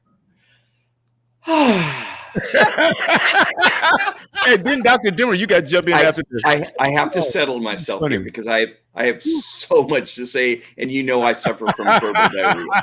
So I apologize. I apologize for what I'm about to say, Don't but apologize. it's meant in earnest. Oh, God. Politicians are liars, cheats, thieves, and whores. You've all heard me say this before. Mm, All of them are. All mhm. of them are. You know what qualifies William and I to co-president the United States? You're not liars, cheats, and whores. We're That's not right. liars, cheats, and whores. And everyone on this panel and I'm sorry that Dr. Sims isn't with us today. Everyone on this panel has a very, very strong sense of, you guessed it, right and wrong. That's right. I think that qualifies William and I to take care of the masses, because Williams even met this gentleman. He was a meat cutter at Ralph's. Yep. And he would say the masses are the asses. They are. And if you don't believe so, let me back up a little bit here. If you go to social media and you read what people write and submit, they can't put a cohesive sentence together. That's right. That's They can't true. spell. They can't. We're going back to the 6th grade reading and writing. They can't. They can't read. They can't write. They can't speak a cohesive sentence. So bless my mother for making sure that I received at least a halfway decent public education. Right. So again, I'd like to go back to William and I could co-president, because actually it's better because we have different perspectives and we do listen to each other. Absolutely. And I listen to all of you here on this panel, and I appreciate all of your honesty when we're talking about what we're talking about here on Boomerang. So let me, I made some notes. Okay, I already went through let me go back to intuition, where somebody's mom didn't like somebody. I forget what the exact conversation was. Oh yeah, that was Dr. Demery's mom had a problem with one of the trustees that thought she ran the church. So intuition played a huge role in what I did as an investigator. And again, I apologize for what I'm about to say, but it drives the point home. As an investigator, as a law enforcement officer, you have to have what I refer to as an internal bullshitometer. As a judge,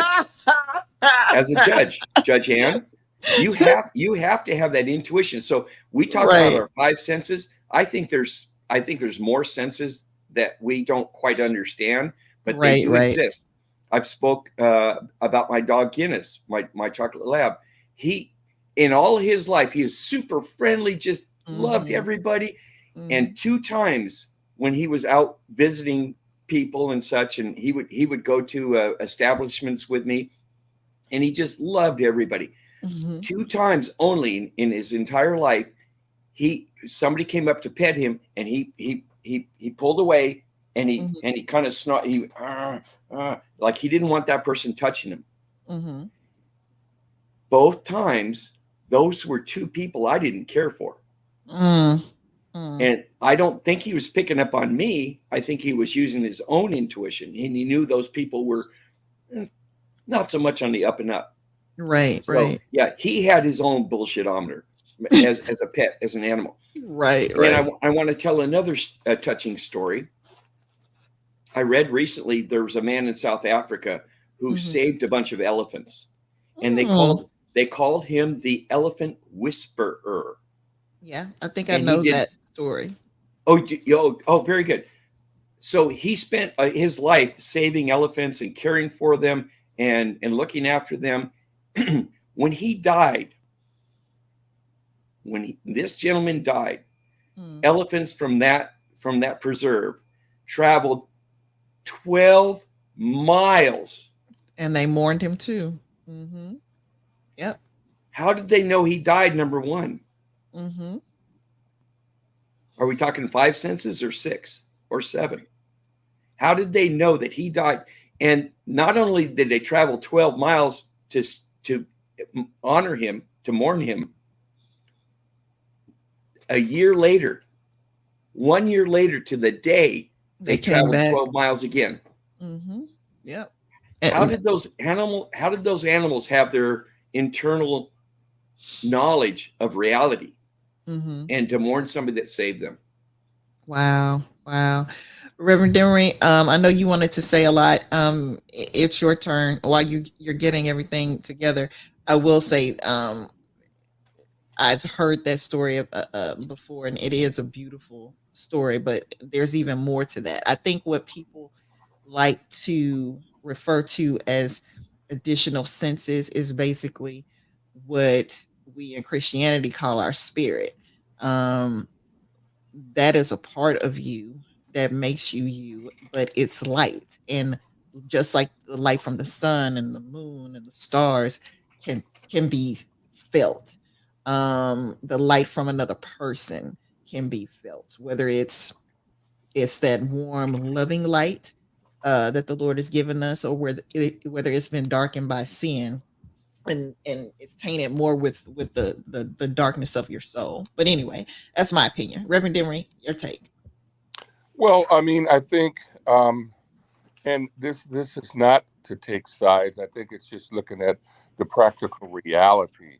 Mm-hmm. Um, I love Mike and I love William dearly. I Mm-hmm. would not want you guys to be politicians.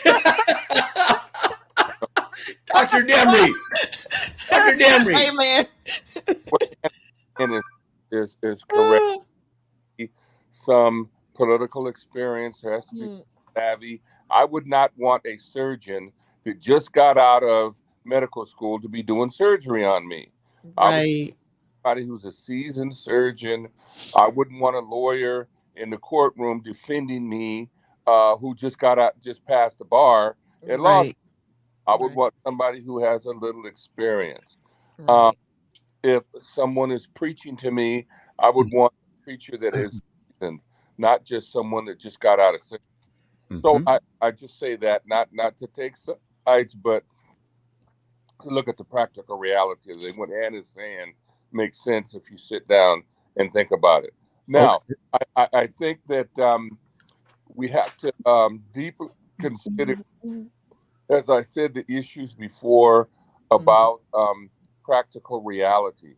You don't want to give yourself over to a reprobate mind. Mhm. Don't want to succumb to Mhm. the dark side. Mike calls it evil, but I'm saying dark side, which is Right. that. And I think once we rise above all that and we can actually sit down and talk together and discuss things, I think we'll find that we have a lot more in common. I think that we'll find that we are, really um, on the same plane in a lot of ways, and Mhm. our differences are minimal compared to what we have in common. Um, Okay. and that's my take on it. Okay. I have a Now, couple of things to add, if that's okay, William, if you don't yes, mind. yes, it is because I have a rebuttal. Well, I'm going to give you a chance to rebut. To Well, rebut, thank you for that. I just want to say two things. Earlier, Dr. Demery said, that he didn't want to offend anybody by saying he had to preach to white people differently than he preached to black people, and that's not him being racist. That's actually a biblical principle. First Corinthians, looks like chapter 9, verses 19 through 23. The apostle Paul says, though I am free and belong to no one, I have made myself a slave to everyone to win as many as possible. To the Jews, I became like a Jew to win the Jews. To those under the law, I became like one under the law, though I myself am not under the law, so as to win those under the law. To those not having the law, I became like one not having the law, though I am not free from God's law, but am under Christ's law, so as to win those not having the law. To the weak, I became weak to win the weak. I have become all things to all people, so that by all possible means I might save some.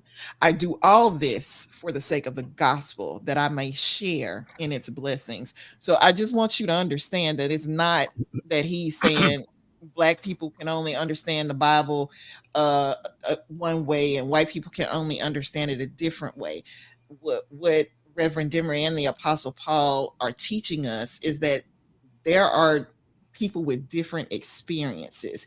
The rich people aren't going to understand their need for Christ in the same way that the person who's never had a dime to their name will understand their need for Christ, which is why eating as an act of worship ministries exist. There are some people who will never understand that their issue with overeating, their issue with eating disorders, that a lot of that is rooted in sin.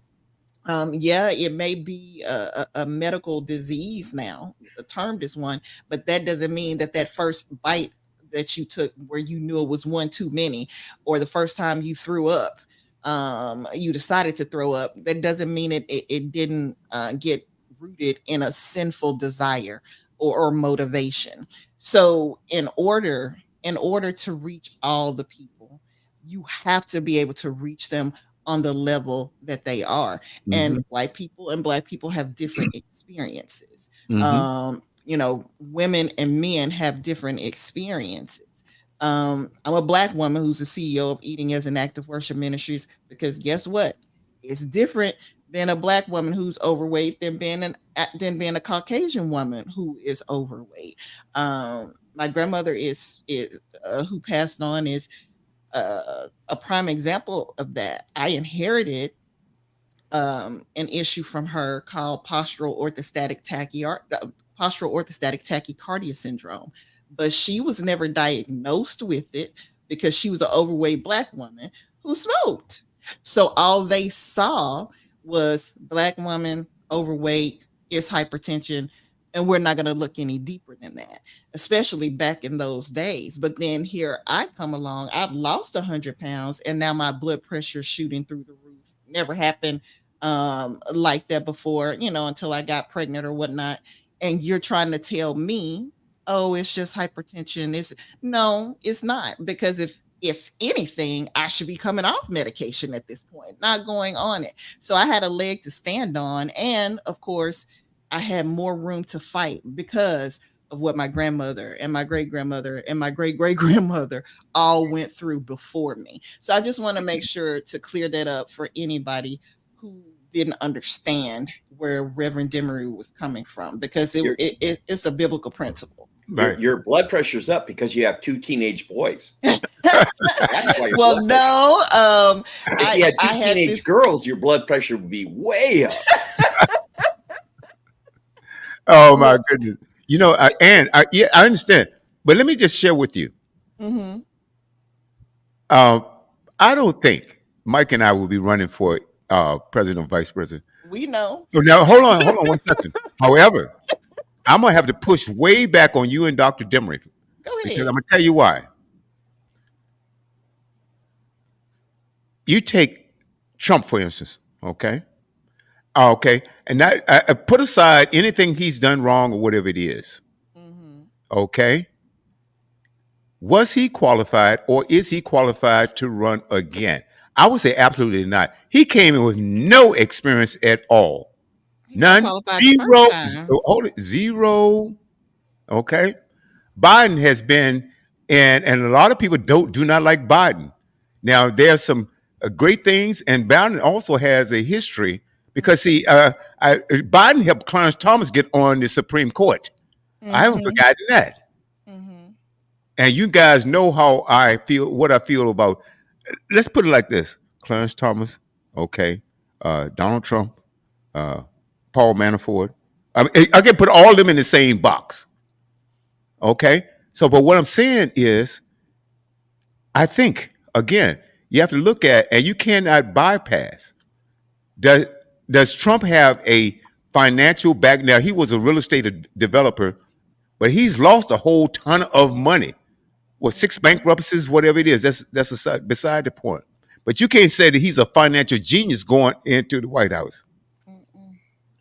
His thing was properties, and his family made a lot of money. But did he have the experience to be a president? Biden, okay, has made some horrible decisions on Lifetime policy. politician, lifetime Lifetime politician politician. in everybody's pocket. Okay, and look at Mitch McConnell. Okay, Mitch McConnell. Look at, you have so many Republicans and Democrats, like I said, and I'm not here to keep score right now, but I just want to make a point. Yeah. Do I have experience as far as uh, foreign affairs? That's No, number I do one. not. No, I do You not. need that to However, be president. Just hold need to it, know right and wrong, hold it. good and It's more evil. to it than that. Yes, it is. And I think you and Dr. Dimmer missed the point. Mm-mm. That's what. No. I think you missed it because what did I say? I said that in those areas, Mike Mhm. and I were called in the experts that know more than Biden or any other president. Every president has advisors. They don't go just off of the seat of their pants to do anything. They look at, Agreed. okay, this is the situation. Okay, I don't go to my dentist to get my car worked on. I no, go to you the don't. automotive expert. I know how There to it find is. exactly answers. right. So I can be the administrator of a hospital without knowing how to do brain surgery. I'll just and hire the that's best brain exactly surgeons I right. can get. That's Just make exactly sure you tell me about that hospital before I need brain surgery, right. so I Well, know where check else this to out. go. And that's right, because I don't care what president it is. They didn't know everything about what it was that they needed to do to be president. That's why you have advisors. It wasn't just okay, Mr. President. We've got a Middle East crisis. We've got an economic crisis. We've got this crisis. We've got something at the border. We've got drug crisis. We've got guns. Okay, and the president called in his advisors, and as his advisors, he said, "Okay, then we would ask the questions: What is the problem? What can be done? How do we fix it? What are some of the How valuable do we fix solutions? it? Okay, how do we fix it?" Then it comes down to the president. So, okay, this is our best option. Okay, we don't have to have that experience years and years, because look at Congress and the Senate over the last several dozen years. They are jokes that we are paying $178,000 each, free medical, free travel, free everything. All of those folks, and even in Congress, they have a staff, don't they? Even every congressman has a staff, so that's additional monies. So what is that staff's job to do? I need research. I need options. I need what's available to me, and then you choose, and that comes from being smart and discern. So as Mike will sit down, we said, okay, all right, these are options. This is what advisor do we need to do this? Who's the best man in the United States that has the best answers for this thing? It's, you know, Critical thinking skills. that's Critical thinking skills. exactly And if you right. can tap into the information that you need, like I said, I could be the administrator of a hospital, but I don't need to know how to do brain surgery. I just need to know how to find the best guy to do breast or gal, whomever, to do that job. So it's critical thinking skills that I think I believe everybody on this panel has critical thinking skills. I really do, because Absolutely. obviously you wouldn't be here if you didn't. Absolutely. And that gives you the ability to problem solve. That's right. And understanding your critical thinking skills and finding the best people for the job. That's right. And take this, and when I come up with a topic, more often than not, before we finish talking, you have pulled up an article to either support what I said or what you said, or to debunk it. Most times it's a support, because yeah. All right. Okay. Oh, All right. But the Don't you point keep I'm on getting thinking at, it. please. the point I'm getting at, It just got sugary in here. I'm getting okay. diabetes. but you know exactly what I'm saying. And Dr. Demery, I mean, I don't know everything. Nobody on this panel knows everything, but we all have expertise. I'll tell you something. I would vote for Ann to be president before I would vote for our options right now. Hell Because yeah. guess what? Ann, nope, you don't have that experience, but guess what? You have the ability to make wise decisions based on the information that's in front of you. And And you you have would a strong also sense of have right to and wrong. call in the advisors with way more experience than you have. You would also get the best advice that you have. Then you will make a decision based on that. That's why I'm saying that's my argument right there. And that's why I say Mike and I Co-presidents. are qualified. Co-presidents. Well, Hey, right on, right on. well, let me put it this way. We have numerous examples of people who are, Mm. let's say, entertainers, people who are Mhm. athletes. They've got a lot of great talent, Public and they figures. hire people to advise them. But if But they are illiterate, they ah, can't read, they well, can't see, count. I didn't say nothing. Let me finish. yes, All ma'am. I'm saying is, if they don't know the fundamentals of how to navigate this new environment that they are in, even those advising them can take advantage of them and steer them wrong. Now, and Mhm. and another thing is, this may be the person who's best in the United States, as far as their credentials go, looking like it on paper. But number one, you got to get that person to leave their day job to come work for 4 years, possibly, Hmm. in Okay. to the White House. Then on top of that, what if you can't get them? Who's your backup? It is a fact that every leader all over the world, even monarchs, had people advising them. That is not Yeah. the issue. You can get people to advise you. At the end of the day, it is your decision to make. So, just like in the case of Trump, when the phone rings and it's the president of Taiwan calling to congratulate you, and you don't know enough about politics to know that you cannot take this call because you're now about to start an international incident just because you accepted a phone call. Right and wrong says, hey, it's a phone call. She's being nice. All I did was have a conversation. China says, no, that's not a state. It's one state. That's the one China rule, by the way. And you're not supposed to acknowledge them on that particular level. Now we got a problem with another nuclear power that isn't all that friendly towards us anyway, in terms of their stance when it comes Mhm. to Taiwan, and we got to smooth this out. And it's those types of missteps that we don't have time to teach on the job, because it can get really ugly really fast. Uh-huh. And again, like I said, I would not, if you and William were in my neighborhood and you were running for, city alderman, See, city there you clerk, go with the stuff city like that. ornament thing again. I would, I'm just saying, baby steps on everything Mm. so that you learn the job that you want. And I would vote for you guys in a heartbeat. In those positions, I might even Mayor, be willing to how about vote for you to be mayor? the mayor How about mayor? before I vote for you to be Okay. the How, president of the United States. how But about how about governors? like I said, baby steps. You don't seem to understand what babies do. I know it. They Yeah. toddle, they teeter tot. No, William, you're trying to do marathons. Now, you don't think that William and I could do better than both Trump or Biden? I Trump, think of we could course, both and do I way know better. 2 year olds that could lead better than Trump. Or I Biden. think both of I you would do better than Trump. Um, I just believe personally that it would be a whole lot better to have someone in place who's got foreign policy experience. I mean, one of the things about Joe Biden that you can say, like William said, there are a lot of people who talk about back in the day he voted for very tough yeah. crime laws, which negatively impacted the black community. I'm not saying he didn't. What we as Christians do is look at the fruit on the tree and see, have you been changed over the years?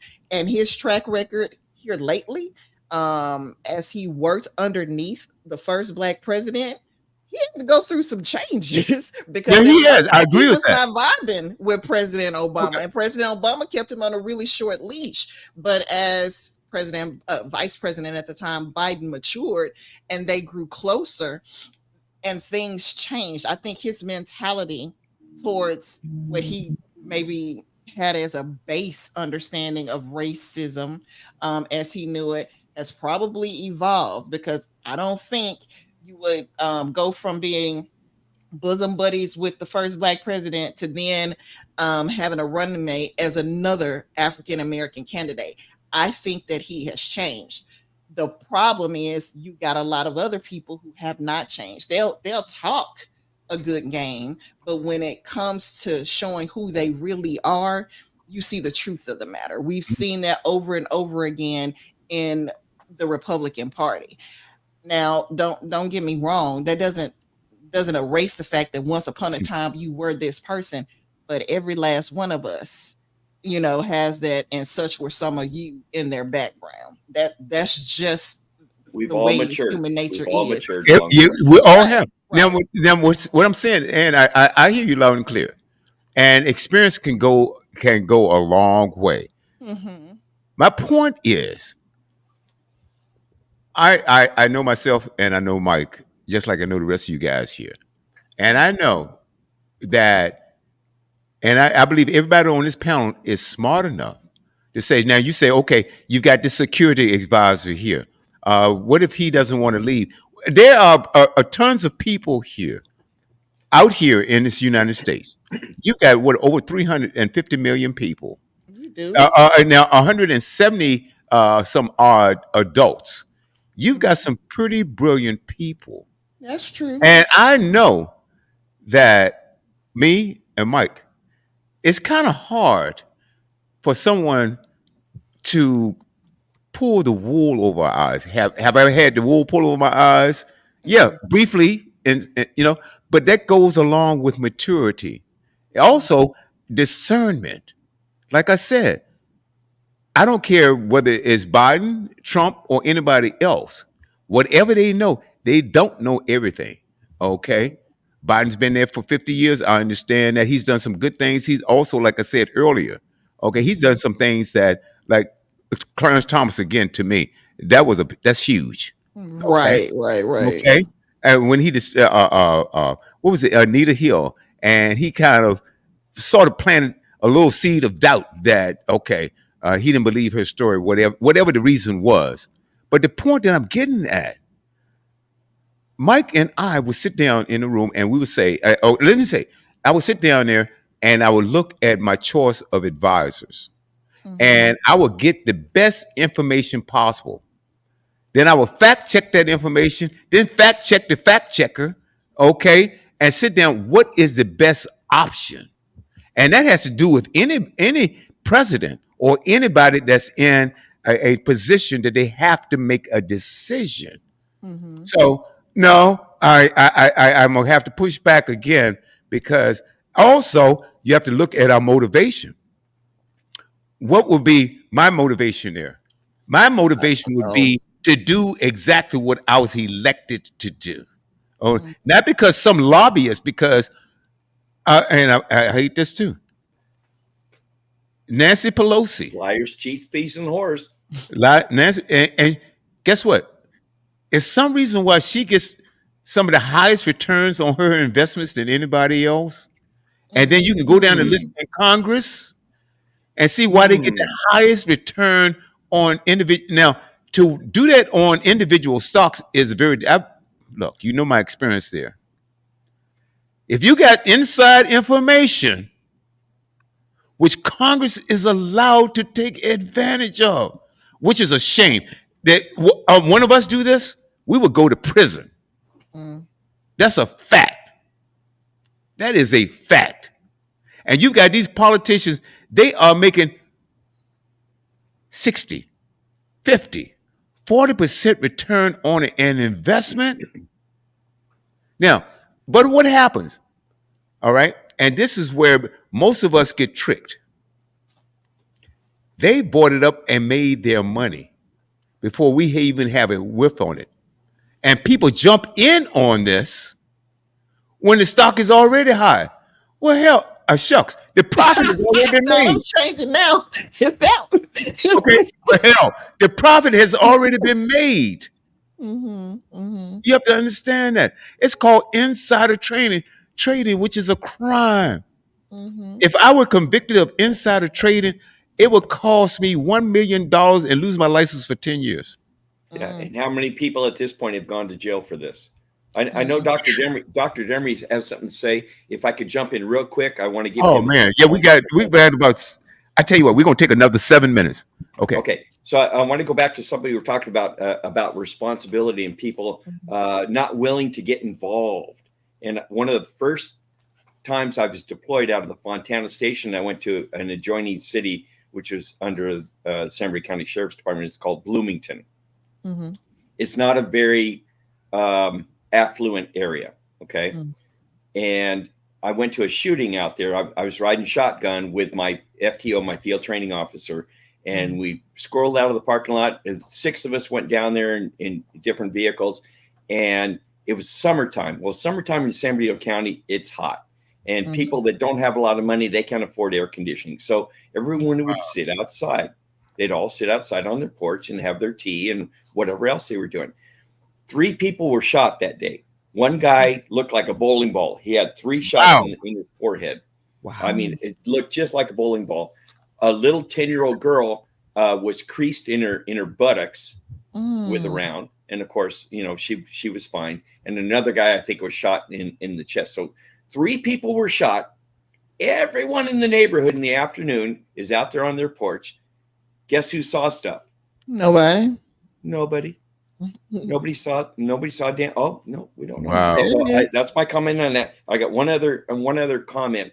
I'm going to disagree with all of you about preaching to white people versus black people versus Hispanic people, whatever.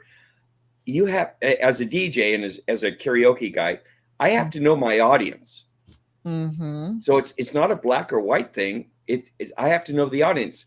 What's their age? What's their education level? What kind of music do they want to hear? What do I need to do as a DJ or a KJ to please them?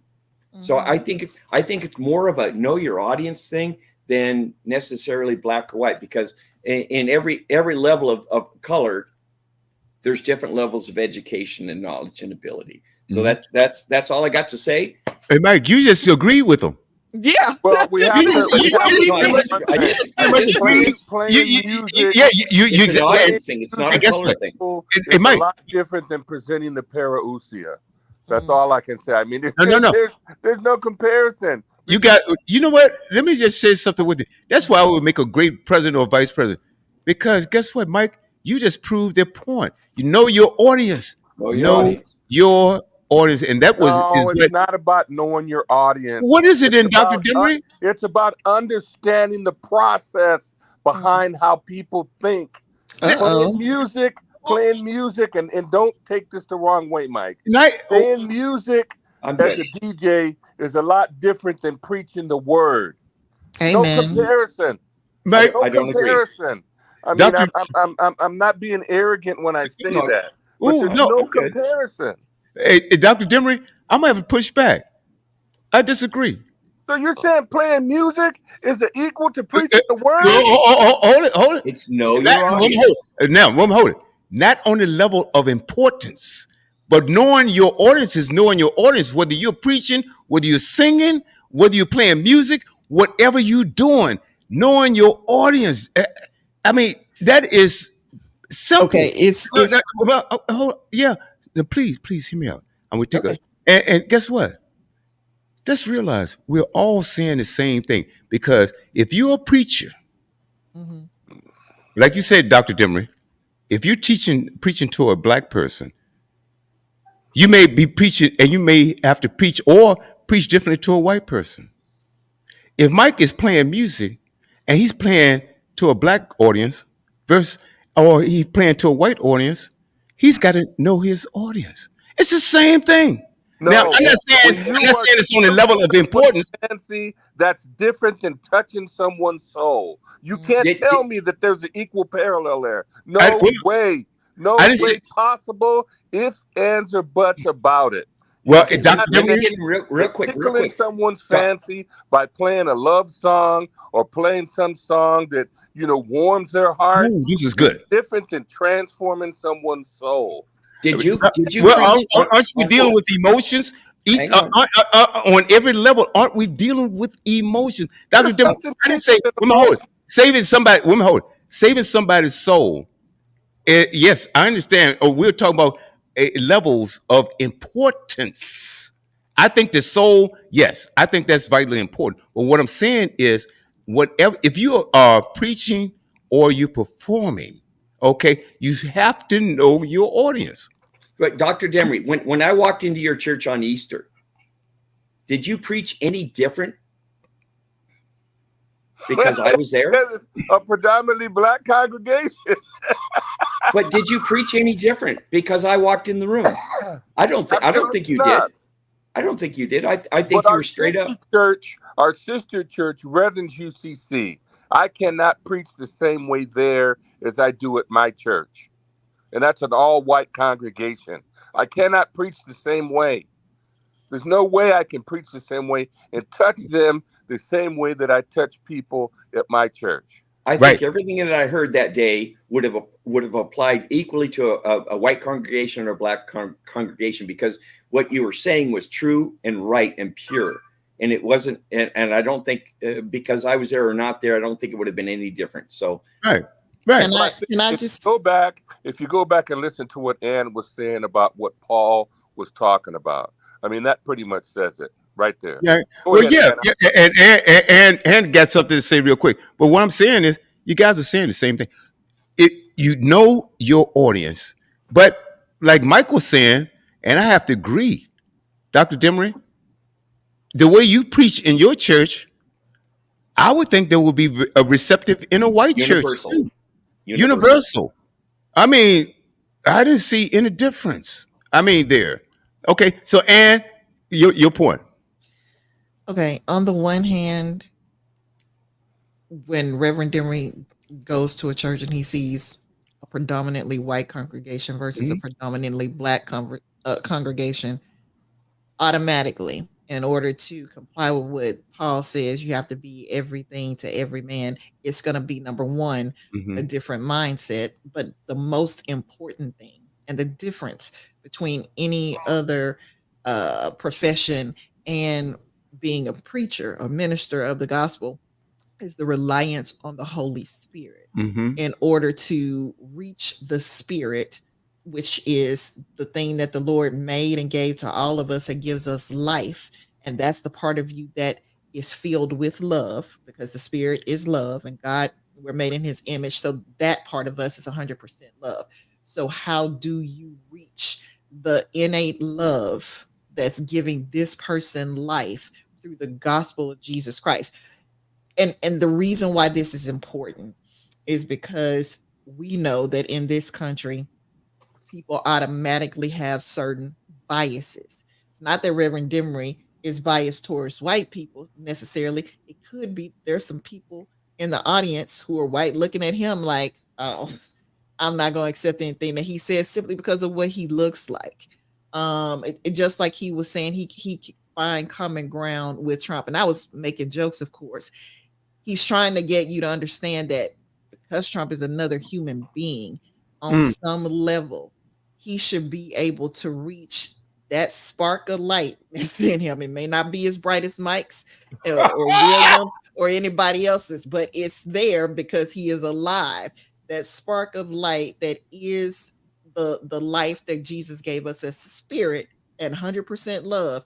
He should be able to reach it some kind of way. Somebody should be able to reach it so that he can understand at least one time his need for God in his life. So and feel the sting of conviction so that he can make a decision as to whether or not he's going to truly believe in Jesus Christ or turn away from the faith. And that's the difference between Mm. what ministers do and what other people are doing when they're rallying you up to have fun, or it's a good order, or something like that. It's a huge difference in the fact that you are relying on God Himself and to reach the audience that you are preaching to, right? Man, this is it. Amen. Yeah, yeah, yeah. Amen. You know what? Guess Praise the what? Lord. I think we're gonna have to continue this conversation The because Yep. we're gonna have to continue this, baby. seven This minutes is is Yeah. good. up. This is real good. All right. And guess what? And it doesn't matter. The point, no, the whole conversation matters. What I'm saying, it doesn't matter the fact that we disagree. Right. Matter of fact, I love the fact we disagree because this is how you have a conversation. Amen. Okay. And then when we come back, we're gonna have this. I, I think next Sunday. Let's start it off like this. I love the fire, man. I love it. I love it. I love it. I think we agree a little more than we disagree. Yeah. And that is, eh, I think we're closer than we think. I Mhm. think we're closer than we think because in in closing, I like to say this. I think we're all saying the same thing. I really think we're all saying the same thing because you have to know your audience. Mm. I think this is what everybody's saying. So, anyway, hey guys, thank you so much for doing this. Ladies and gentlemen, this has been the Boomerang Radio Show. I love this network, absolutely love it.